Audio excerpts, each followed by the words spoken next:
ভোটের যখন প্রচার চালাচ্ছিলেন ডোনাল্ড ট্রাম্প, আর সেই সময়েই একেবারে অন্যতম হাতিয়ার ছিল তার আমেরিকা ফার্স্ট নীতি। প্রায় সব সভায় এই বার্তা দিয়েছেন তিনি। তারই অঙ্গ হিসেবে অবৈধ অভিবাসী বা অনুপ্রবেশকারীদের কড়া হাতে মোকাবিলার বার্তা দিয়েছিলেন। একবারে খোলাখুলিভাবে বলেছিলেন, অবৈধভাবে যারা আমেরিকায় থাকছেন, বসবাস করছেন, তাদেরকে ফেরত পাঠিয়েই ছাড়বেন। তাদের মধ্যে আবার যারা এক বা একাধিক গুরুতর অপরাধ করেছেন তাদের বিরুদ্ধে আরও কড়া অবস্থানের কথা ঘোষণা করেছিলেন। তাদের জেলবন্দি করা হবে, এমনকি ফাঁসিতে ঝোলানোরও হুঁশিয়ারি দিয়েছিলেন ডোনাল্ড ট্রাম্প। 20 জানুয়ারি শপথ গ্রহণের পর হোয়াইট হাউসের কুর্সিতে বসে প্রথম দিনই এক গুচ্ছ নির্দেশনামায় সই করেছিলেন ডোনাল্ড ট্রাম্প। আর তার মধ্যেও অন্যতম ছিল এই অনুপ্রবেশকারী নিয়ন্ত্রণের বিষয়। একদিকে যেমন সীমান্ত সিল করে দেওয়া, নজরদারি বাড়ানোর মতো সিদ্ধান্ত ছিল, একই সঙ্গে ছিল অনুপ্রবেশকারীদের নিজের দেশে ফেরত পাঠানো। শপথের দিনও জোর গলায় সেই ঘোষণা করেছিলেন ট্রাম্প। কি বলেছিলেন সেদিন শোনাবো আপনাদের একবার। আগামীকাল সূর্যাস্তের আগেই আমাদের সীমান্তে আক্রমণ থেমে যাবে। যারা সীমান্ত টপকে এসেছেন সেই সব অনুপ্রবেশকারীকে যে কোনোভাবেই হোক তাদের দেশে ফেরত পাঠানো হবে।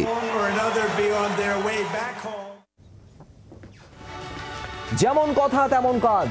আমেরিকায় অবৈধভাবে বসবাসকারীদের চিহ্নিত করে মার্কিন সেনার বিশেষ বিমানে ফেরত পাঠানো শুরু করে দিয়েছে আমেরিকা। প্রথমেই ট্রাম্পের নজর কোথায়? মেক্সিকোতে। মেক্সিকোর সঙ্গে আমেরিকার যৌথ স্থল সীমান্ত রয়েছে 3145 কিলোমিটার, আর এর পাশাপাশি জল সীমান্ত রয়েছে প্রায় 29 কিলোমিটারের মতো।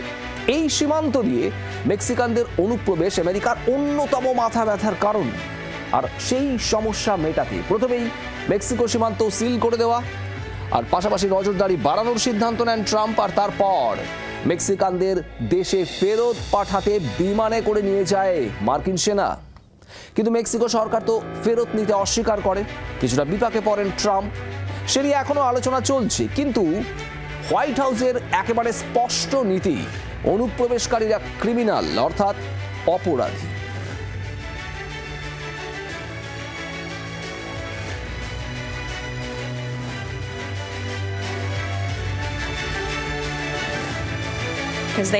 তারা দেশের আইন ভেঙেছে, তাই অভিবাসন আইন অনুযায়ী তারা ক্রিমিনাল। আগের সরকার বিষয়টি সেভাবে দেখেনি, তাই জনবিন্যাসে একটা বিরাট পরিবর্তন এসেছে। নতুন সরকারের নীতি অনুযায়ী যারা দেশের আইন ভাঙবে তারাই অপরাধী। অনুপ্রবেশকারীরাও সেটাই করেছে। বুঝতেই পারছেন। আর মেক্সিকোয় এই পুশব্যাক নিয়ে প্রতিবাদ প্রতিরোধও চলছে। আমেরিকায় বসবাসকারী মেক্সিকানরা প্রায় প্রতিদিনই মিছিল জমায়েত করছেন মার্কিন মুলুকের বিভিন্ন শহরে। এমনকি মেক্সিকান পতাকা হাতেও প্রতিবাদ করতে দেখা গিয়েছে বহু মানুষকে। মেক্সিকো সীমান্তেও জড়ো হয়েছেন বহু মানুষ, সেখানেও প্রতিবাদ প্রতিরোধ চলছে। ট্রাম্পের পুলিশ প্রশাসন অবশ্য এখনো বল প্রয়োগের রাস্তায় হাঁটেনি, তবে নিয়ন্ত্রণে রেখেছে সবটুকু। কিন্তু জল এবং স্থল সীমান্ত কার্যত সিল করে দেওয়া হয়েছে। 24 ঘন্টা চলছে কড়া নজরদারি।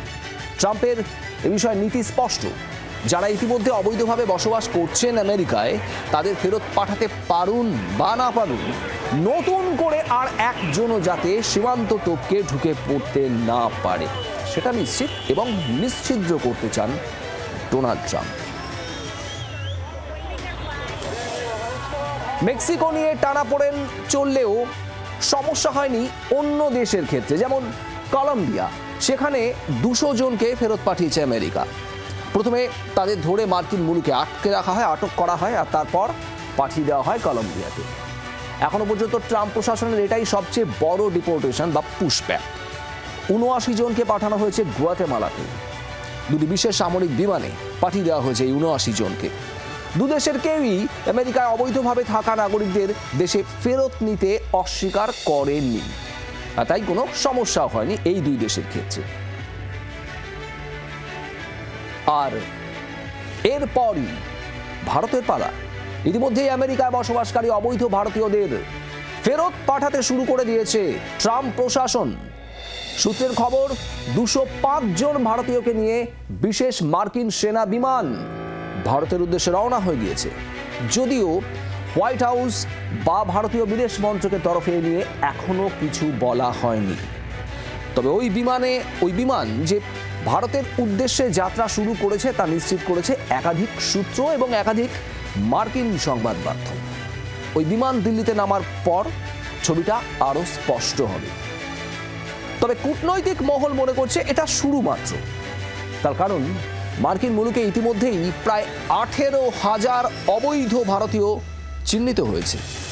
তাদের নথিপত্র যাচাইয়ের কাজ চলছে, অনেকের ক্ষেত্রে মামলা চলছে। সেই সব নথিপত্র যাচাই বা মামলার নিষ্পত্তির পর আরও অনেক ভারতীয়কে ফেরত পাঠানো হতে পারে। কূটনৈতিক মহল কিন্তু এমনটাই মনে করছে বিশেষজ্ঞরা। পাশাপাশি চলছে শনাক্তকরণের কাজও। ফলে এই সংখ্যাটা, যাদেরকে অবৈধ অনুপ্রবেশকারী হিসেবে চিহ্নিত করা হবে ভারতীয়দের, সেই সংখ্যাটা আরও বাড়তে পারে।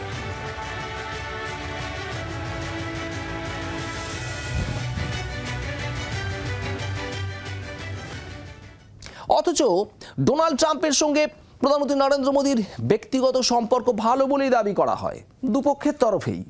মার্কিন প্রেসিডেন্টকে মাই ডিয়ার ফ্রেন্ড ট্রাম্প বলে সম্বোধন করেন প্রধানমন্ত্রী মোদী। 20 জানুয়ারি ট্রাম্পের শপথের দিনও এক্স স্যান্ডেলে এই ভাষাতেই অভিনন্দন জানিয়েছেন নরেন্দ্র মোদী। এক্স স্যান্ডেলে তার সেই পোস্ট, সেখানেও সেই সম্বোধন করেছিলেন।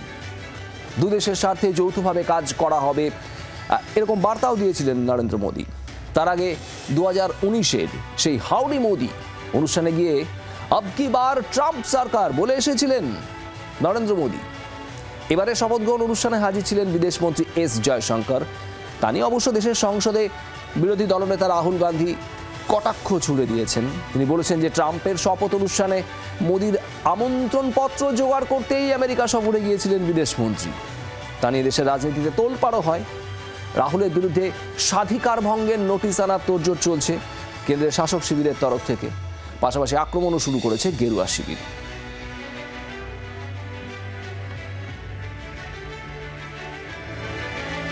তবে সেসব অবশ্য অন্য প্রসঙ্গ। কিন্তু মোদী যতই প্রিয় বন্ধু বলুন বা ট্রাম্পের সঙ্গে সুসম্পর্কের দাবি করুন, ট্রাম্প তো ট্রাম্পই। তিনি সব সময় আনপ্রেডিক্টেবল। তিনি কি করবেন আর কি করবেন না, করলে কত দূর পর্যন্ত যেতে পারেন, তার আগাম আঁচ করা কারো পক্ষেই সম্ভব নয়। মোদীর সঙ্গে সুসম্পর্ক যতই থাক, আমেরিকার স্বার্থে তিনি যে কাউকেই কার্যত পাত্তা দেবেন না বা ডোন্ট কেয়ার অ্যাটিটিউড, সেটা বারবার বুঝিয়ে দিয়েছেন ডোনাল্ড ট্রাম্প। ভারতের ক্ষেত্রেও কি সেটা বুঝিয়ে দিচ্ছেন? ভারতীয় বিদেশ মন্ত্রকের তরফে অবশ্য আগেই বলা হয়েছিল অনুপ্রবেশকারীদের ফেরত নিতে কোনো সমস্যা নেই। সদর্থক বার্তাই দেওয়া হয়েছিল তখন। কিন্তু এভাবে ভারতীয়দের ফেরত পাঠানোয় সাউথ ব্লক কিছুটা হলেও চাপে এবং ব্যাকফুটে বলেই মনে করছে কূটনৈতিক বিশেষজ্ঞরা।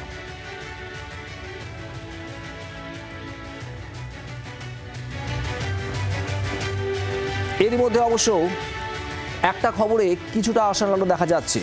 আগামী সপ্তাহেই নরেন্দ্র মোদী আমেরিকা সফরে যাচ্ছেন। হোয়াইট হাউস সূত্রে খবর, আগামী 12 ফেব্রুয়ারি মোদী ট্রাম্প বৈঠকেরও সম্ভাবনা রয়েছে। দিনক্ষণ প্রায় নিশ্চিত বলে সাউথ ব্লক সূত্রে বলা হচ্ছে। দ্বিতীয়বার ট্রাম্প প্রেসিডেন্ট হওয়ার পর এটাই প্রধানমন্ত্রী মোদীর প্রথম মার্কিন সফর। আর এই সফরে ট্রাম্পের সঙ্গে আলোচনায় এই প্রসঙ্গ ওঠে কিনা বা ট্রাম্পের তরফে কোনো আশ্বাস মেলে কিনা এবং ট্রাম্প এ নিয়ে আরও কতদূর অগ্রসর হন, সেদিকে নজর থাকবে আমাদের। বাংলার আওয়াজ, বাঙালির আবেগ, জি 24 ঘন্টা।